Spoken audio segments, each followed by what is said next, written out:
Nothing's leaking. Nothing's hanging loose. It's not leaning right to the left. That's the approach that we'll get the key to. So now we're going to go do coupling. I'm going to show you.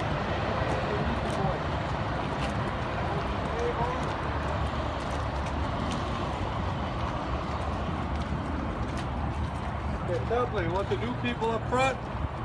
The older people, the people that have heard it can get back a little bit. Okay, here you go. I got 3 connections from the tractor to the trailer. All my hoses, well, my major hoses are black, but I know by their location that this is the red emergency, right? Because it's hooking up on the driver's side. It even has an E right here. Just hold it.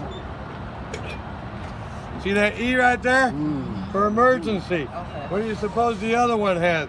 S for service. Service. Even though he's black, he's got a blue connector, and he hooks up on the heck, the blue line is coming right off the stem there.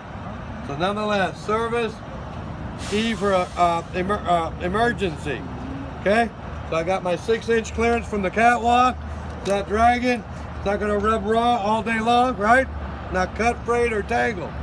Okay, the glad hand is not bent, crimped, damaged in any way. Okay, the rubber grommet is actually in excellent shape. Solid black, not all dry rotted, curled in, broken, degraded, full of oil or grease, right? Hooks up at a 90-degree angle. This is a movable one, so I gotta use my fingers to hold it in place.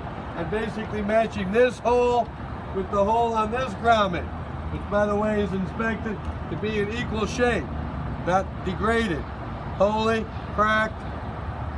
So I hook it up, and I'm going to use the pressure of my thumb to match hole to hole, and then slide it down for a lock. Now if I can't get it to lock, I just pound it in place. Now I don't like the amount of rubber I see there, so that means my holes haven't lined up too well. They're like this maybe, when I want them to match up. So I simply take it off and redo. I come in a little higher so my downward pressure won't bring it all the way down. Boom, proper hookup. Do the same with the blue.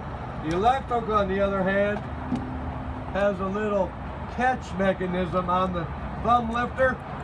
You gotta snake it out. I just play with it. Yeah. Can't jump it down. Oh. There you go. Getting old. Huh? Getting old. Every minute. So anyhow, I got the 7 female ports, free and clear of oil, grease, cracks, debris. I got the 7 pins. You all can't reach in here, but trust me, there must be, if there's 7 holes, there's 7 pins. Straight, not bent, not cracked. There's no white crud on it, which would be called corrosion, right? Hooks up. See, that's not deep enough. Sounds like a bad sex joke. Make sure you go in with good contact, right? There you got it. I get 2 points for that whole disarray, just for the hoses. Now I come over here, young lady, back up about 4 feet, and I drop to a knee. I'm not literally going to get in the dirt here, so I'll just bend down. I got my apron, which is the metal plate that starts here, goes all the way, both sides. The apron is not bent, crimped, cracked, damaged, rusted through, right? In the middle of the apron is going to be a metal prong called the kingpin. He's actually engaged now, so I can't really see him. I could if I wanted to climb up under there, but for purposes of my needs, I won't do that. But anyhow, my kingpin is straight, not bent. You notice that the skid plate, as he is locked in place, there's no gap in there. There's no daylight. So I got a perfect fit. He's properly greased. Then the locky jaws should come around and grab the recessed or shank portion of that kingpin, correct? Correct. Now we got a lock. And I'm already 6 points into 11 possibly. Now I mentioned the frame is going to support this thin metal bonding agent, which is called the platform. So resting on top of the platform is a metal on top of the frame is a metal plate called the apron, called the platform, And then I got all these mounting nuts and bolts. 1, 2, 3, 4, 5, 6, 7, 8, 9. I got plenty on each side for the securement of that platform to the frame. None of them are jeopardized because they're looked at as not being cracked, bent, stripped, loose, missing in action, right? Then I got a point for the release handle. This guy right here is not out over the tire because he's in the lock position. The release handle's locked. And then finally, you see all these slots? Right in here, I got the locking pins engaged. So three of these slots are filled in with the locking pin. That's another point. And then finally, I got to be sure that I don't have the tractor so far back that I would have any clearance issue between this mud flap and the back of this frame to any portion of the landing gear in tight turns. No clearance issues. 11 points. On top of the 15 I got in the cab. Looking good. Now we'll go finish off A. Remember, I got a point for the approach, remember? Now we're going to open the hood. You want to grab the hood for me? Yeah, that's, I think it's loose. That's what I'm having you do. There it is. Yeah. Okay, walk over to the other side. Catch your breath. The lady.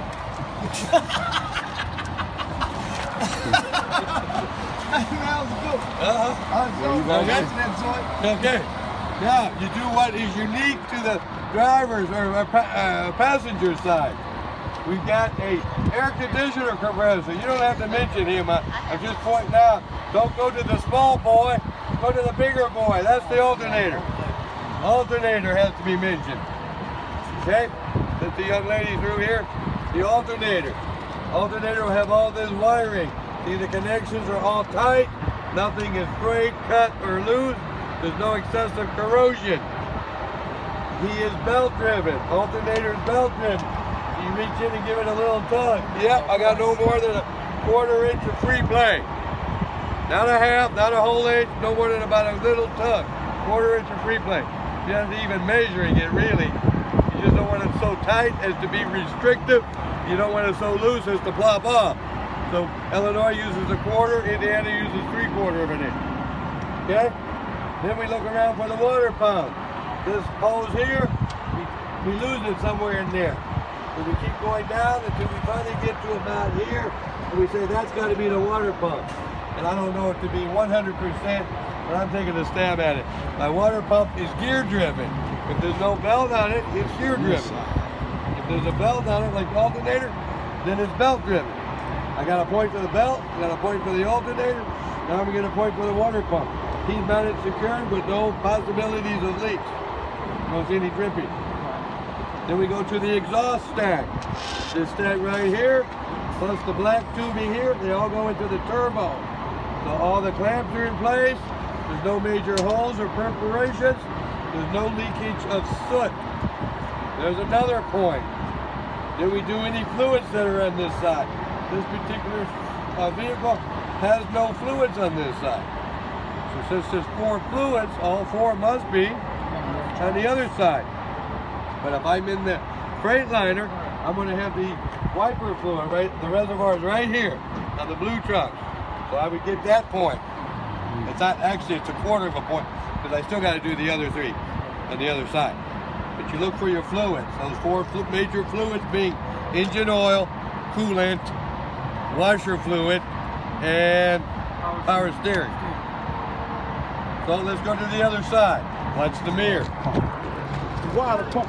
Hey, look, Clyde. I was looking for it on that side. It's on the passenger side, huh? Most truck. Yeah, the water pump. Yeah.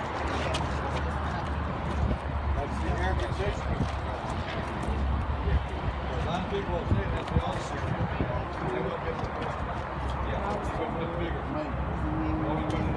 Yeah, the cooling reservoir and all that is on the top on this truck. In the new trucks, it's in the front. Yep. Yeah, on the older truck, yeah, it's on the. Okay. Yeah. Now we come to this side. Let's get the 4 fluids out of the way. Young man? Sorry. 4 fluids. All right. Washer fluid. Coolant. Power steering. Engine oil fill. Engine oil dipstick. So, Say the engine oil and engine oil dipstick? Yeah. Okay. you don't have to take them out and actually check them. But I would just say all my fluids, all the caps are in place. So nothing's going to spill out that way. Nothing is dripping, so they're not crack damaged or leaking. Properly mounted, secured, and they should be filled to the proper level. Now this guy there's no delineation, so I think this could be low. But that probably should be filled. Many times you'll see a faint line in there. This guy, you can see he's low. See, it says cold minimum, cold maximum. So we're below minimum. So that means he's low. This guy here, they got cold, hot, and they got add or fill. So I'm just, again, I see a line through there. I'm going to say he's filled adequately. So all my fluids are not leaking. Cap, all the hoses emanating of them are not cracked, frayed, or leaking. Right? Right. That's only a point, but I went from 5 to 6 that quick. Then I look for this silver line. Everybody say air line. Air line. The difference between a line and a hose, see the hose bends. Right. The line is rigid. Hose is flexible, lines are rigid. So I look for this line. That'll always lead me to my air compressor. This is the guy that builds the air. The governor's the little guy right here with the black cap. Sometimes they're blue or pink or white, but this little plastic cap identifies the governor and the compressor. We only get a point for the compressor. In Indiana, I think you got a point on both out. Yep, you do. In Indiana. Yep. So anyhow, my compressor, mounted, secured, not cracked, frayed, no audible leaks. How do you see air leaking? You generally don't. Yeah, you so don't you see just it. change the word to no audible leaks. You know, Audible hissing. leaks. If there's hissing, you look for snakes. Right? No hissing, no snakes. No, that's a joke, but no hissing. So he's mounted, secured, not cracked or leaked, and there's no belt, so he's gear driven. So the 3 guys you have to declare if they're gear or if they're, I'm just sticking that there. Don't follow, I just need to place to place. Okay? Yeah, okay. The 3 guys that need to be declared as gear or belt driven are the alternator, the water pump, and the air compressor. Only those 3 guys. So we only got 1 belt driven by my measurement, just the alternator. Water pump, gear driven, compressor, gear driven. Now if you think of the engine compartment in the thirds, this is the first third underneath the firewall here. Nothing belt driven there. The middle third, very rarely belt driven. But when you get to this third, that's where you see your belts. So anything that's this side of my arm could be belt driven, generally. Now that's a generalization, but you can kind of live with that. Okay, now I'm up to 7 points, I believe. All right? I already got 26, so I'm at 32 points. Ding, ding, ding, ding, ding, ding, ding, ding, ding, ding, ding. I'm smelling victory, right? Okay, so I do the steering system. Steering shaft, straight, not bent. Universal joint, properly greased. Gearbox, steering gearbox, properly mounted, secured, no evidence of leaks. Big old pitman arm secured at the top. Pitman arm secured at the bottom with a castle nut and counter pin. I got an arm coming back called the drag link. Because everything, if you notice, goes out toward the bumper. We go straight down with the pitman arm. Now we'd have the drag link that brings it back to the wheels. Don't the wheels have to move? We did say steering, right? So I need my drag link. Then I got an upper, and finally a lower arm. And then I got a rod called the tie rod that ties into the other side. Everything's interconnected, not crack, damaged, or leaking. I just got 3 more points, and 3 plus 32 is... But if he has me keep talking, then maybe I missed something somewhere. So I go to easy peasy, baby. My steer tires. Are you ready for the dramatic Oscar winning performance? All right. My Steer Tires by Clyde Clayton. My Steer Tires are black, round, and to the ground. Indeed, these tires are radial virgin, no recaps, not for this Clyde Clayton. These tires are properly inflated to manufacturer's specified levels found on the sidewall of the tire. These tires have a 432nd minimum tread depth in every major groove. These tires being properly mounted to the rim with the valve stem straight with a metal cap. If indeed these tires have no nails, cuts, rips, bulges, they're not fucked up. That's it. Huh? No. Well, you try it. Let us know if it works. Nah, don't do it. It's not fucked up. That's it. And there it is. And she got it on tape. Now the lug nuts. What about lug nuts? And she got my back. See? Live amplified. Yeah, no. She got my back. She's behind me, ain't she? Yeah. Okay, that's just a point. Second point is the rim. Properly mounted, secured, not cracked, bent, or illegally welded. Third point is the lug nuts. Now they put a nice fancy cover on them. Now we'll take one off. But the lug nuts, when visible, are rustier than hell. But no new rust, all there, all tight. No new rust trails or shiny threads. Indicate looseness. And the hub seal, anybody want to see what it tastes like this morning? No. Okay, for the hub seal, we got 1 inch of a 75-90 weight oil. Good quality stuff, and it's not leaking in or outer. Question, do we gotta say 75.90? You don't have to, but it's an enhancement. That might make the difference. I just said that because when I went out yesterday, she told me what kind of oil in that. But I told her, bro, I ain't gonna be able to say it now. That's cool. Okay. And of course, all the securements are in place. Now, this is just for general information, but if you want to include it in your story, you can.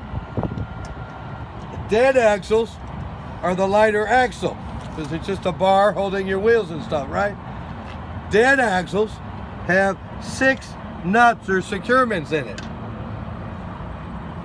6 feet under, dead axle. Wow. Walk over here. Live axles are heavier, so we need more securements, right? Heavier axle, we have 8 securements.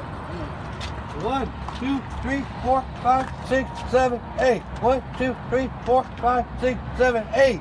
That means that's a live axle. Without me even looking any deeper than right there, I know I got a live axle with 8 securements. Same story, 1 inch, 75-90 weight oil, not leaking in or outer. But 8 is standing straight, is a live person, right? Standing straight, 8, live axle. 6 feet under, 6 securements, dead axle. Wow. So that one, the back take oil too, huh? Yeah. This has to be done by a mechanic. I don't know even where it goes in or anything. That you could fill. So do we point this out? Or we don't gotta point out? We gotta point out the back axle take oil? Only if you get B. Don't forget, if I'm doing B, I'm standing here. If I'm doing A, I'm standing there. If I'm doing C, I'll be standing down there for the majority of it. Yeah, but not to So make look- your, Okay, what? not to make yourself look like an ass. Like, well, this take oil, but you know where you put oil at. I'm just saying. No, go to you the don't look stuff. bad. You could just say I'd have a mechanic do it. You're not the maintenance man. You're pointing out defects. So if it needs oil, now how would you know it needs oil? That's the question. There I can stick my finger in there and see if I got it though. I'm sure a mechanic could probably tell it. I don't know what the purpose of that hole is. Anybody know? So maybe that is some type of dipstick thing you can stick in there and see what's wrong. Alright, so that's what I'm saying. Like, you know how y'all telling us to say this, say that. When we get to a point of saying this, but that ain't it. This ain't what it is though. Like you said, we go through the front axle, just talking. We just talking basically. Yeah. Going through what y'all told us. So we get to the back axle, We're like, gonna do the same thing, just the talking like I told you. but just don't listen to oil. Well, you still mention it. You're just not gonna tell him how you put it in there. Yeah, but what about if he be smart ass and be like, You have to say, I would where you gonna put it at? Well, I would have the mechanic do it. Not your job. What's the difference between dead and live axle? One has that big ball on it, remember? Live axle has a big metal ball. It has gears. Gears makes it live, called the differential. The dead axle is just a straight bar. The dead axle is being pushed or pulled by the live axle. So this is the workhorse. That's just the secondary. He's the one steering. That's the steer axle. These are called your drive axles because they're live. And those are called your tandem axles because you normally have two in the trailer. But they're dead. The trailer has no power.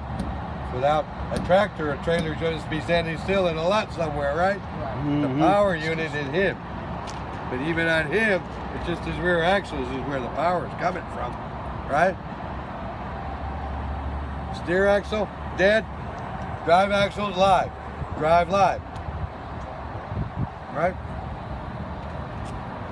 Anyhow, that was 21 points, by the way. Well, I didn't even do the air brakes, and I still had points to get with the air brakes. I still had points to get with the suspension.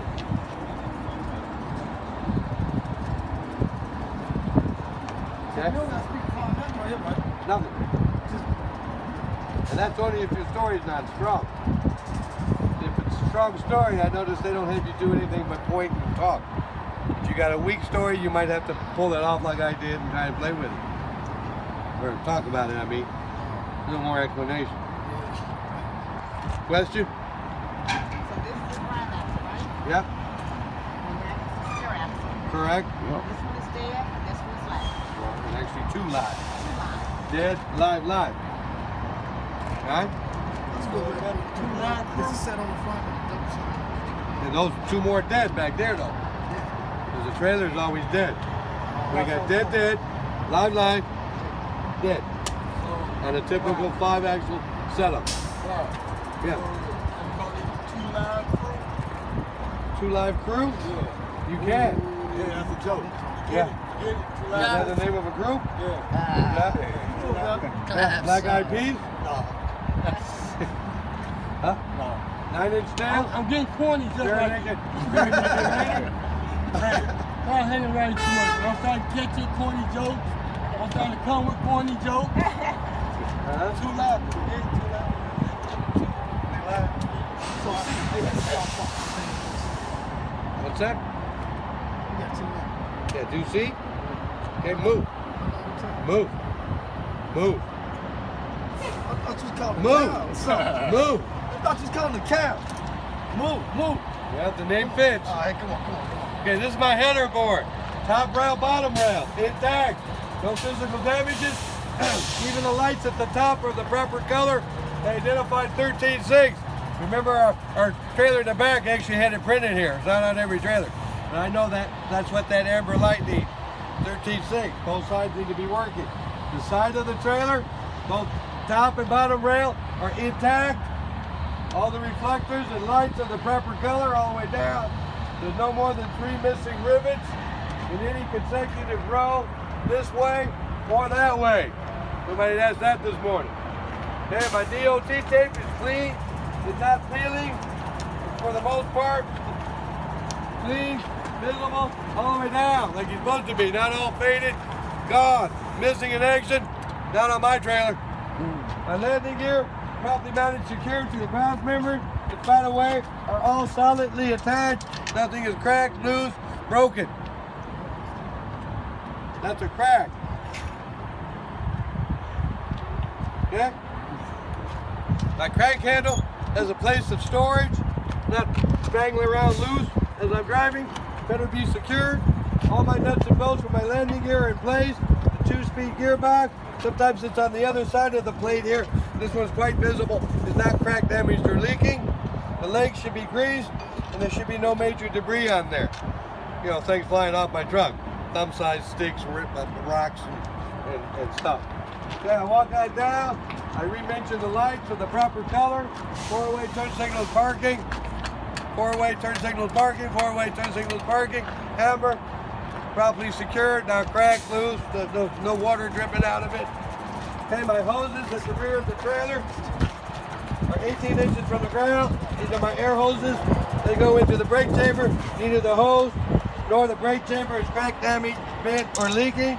The brake chamber has a push rod. You can see better from the other side, but the push rod is straight.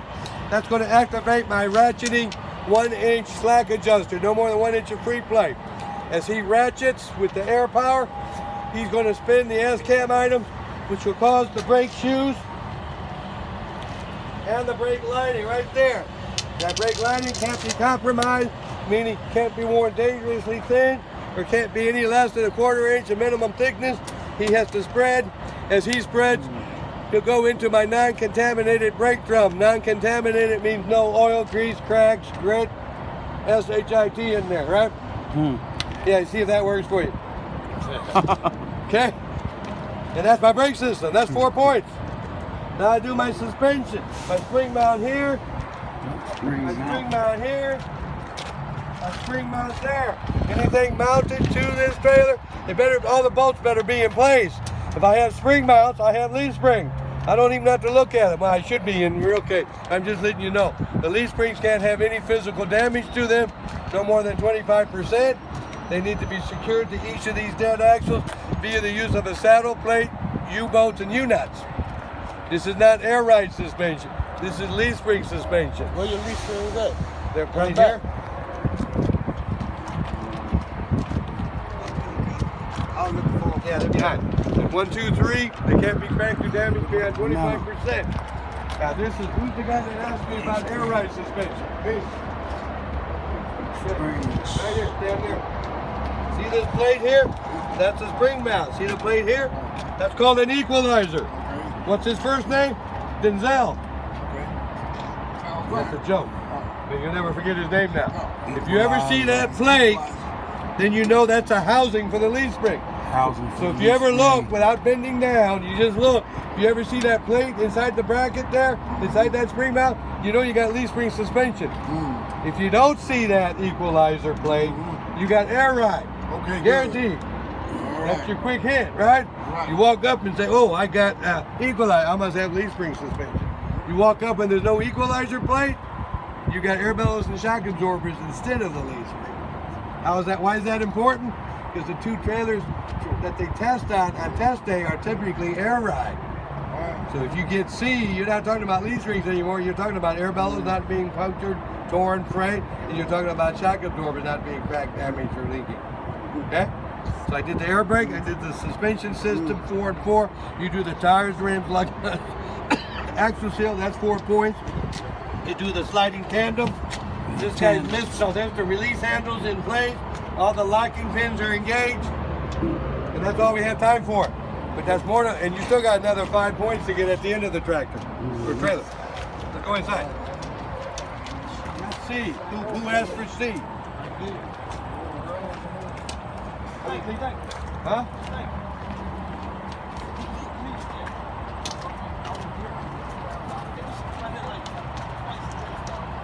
Twice a day? What about Sunday? You'll be here by yourself. Oh, I got to go to a party somewhere. I ain't now. Oh, the one I'm going to? What about money? You gonna be the money? I ain't gonna be it. Coming in. Huh? Coming in. I can get moving if you're off.